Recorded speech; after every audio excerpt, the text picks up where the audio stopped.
ಆತ್ಮೀಯ ವೀಕ್ಷಕರೇ, ಕರ್ನಾಟಕ ರಾಜ್ಯ ಸರ್ಕಾರಿ ನೌಕರರಿಗೆ ಒಂದು ಲೇಟೆಸ್ಟ್ ಅಪ್ಡೇಟ್ ಬರ್ತಾ ಇದೆ. ಇವತ್ತಿನ ಡೇಟ್ ನಂದು ನೋಡ್ತಿರ್ಬೋದು, ದಿನಾಂಕ 19 ಜನವರಿ 2026. ಮಾಹಿತಿ ಬಹಳ ಇಂಪಾರ್ಟೆಂಟ್ ಆಗಿರುತ್ತೆ. ಇದರ ಜೊತೆಗೆ ನಾವು ಈ ವರ್ಷದ ಮೊದಲನೆಯ ಡಿ ಎ ಕುರಿತು ಕೂಡ ಚರ್ಚೆ ಮಾಡೋಣ. ವಿಡಿಯೋನ ಕೊನೆವರೆಗೂ ವಾಚ್ ಮಾಡಿ. ಮೊಟ್ಟ ಮೊದಲಿಗೆ ಹಳೆ ಪಿಂಚಣಿ ಯೋಜನೆ ಪಡೆದೇ ತೀರುತ್ತೇವೆ, ಕರ್ನಾಟಕ ಬಂದ್, ಸರ್ಕಾರಕ್ಕೆ ಎಚ್ಚರಿಕೆ ಕೊಟ್ಟ CS ಷಡಾಕ್ಷರಿ.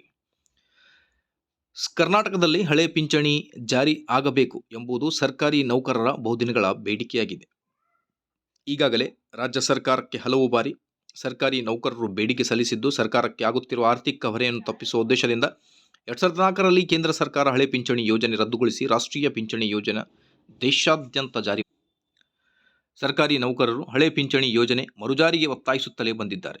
ಇದೀಗ ಸರ್ಕಾರಿ ನೌಕರರಿಗೆ ಬೇಡಿಕೆಯಾದ ಹಳೆ ಪಿಂಚಣಿ ಜಾರಿಗೆ ಸಂಬಂಧಿಸಿದಂತೆ ಕರ್ನಾಟಕ ರಾಜ್ಯ ಸರ್ಕಾರಿ ನೌಕರರ ಸಂಘದ ರಾಜ್ಯಾಧ್ಯಕ್ಷ CS ಷಡಾಕ್ಷರಿ ಎಚ್ಚರಿಕೆ ನೀಡಿದ್ದಾರೆ. ರಾಜ್ಯ ಸರ್ಕಾರ NPS ರದ್ದು ಮಾಡಿ ಹಳೆ ಪಿಂಚಣಿ ಯೋಜನೆ ಜಾರಿಗೊಳಿಸದಿದ್ದರೆ ಕರ್ನಾಟಕ ಬಂದ್ ನಡೆಸಲಾಗುವುದು.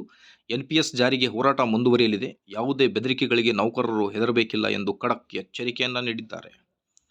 ರಾಜ್ಯ ಸರ್ಕಾರಿ ನೌಕರ ಸಂಘದ ರಾಜ್ಯಾಧ್ಯಕ್ಷರಾದ CS ಷಡಾಕ್ಷರಿ ಅವರು ಮಾತನಾಡಿ, NPS ರದ್ದುಪಡಿಸಿ ಹಳೆ ಪಿಂಚಣಿ ಯೋಜನೆಯನ್ನು ಜಾರಿ ಮಾಡಬೇಕು ಅನ್ನೋದ್ರ ಬಗ್ಗೆ ಒಂದು ಮನವಿ.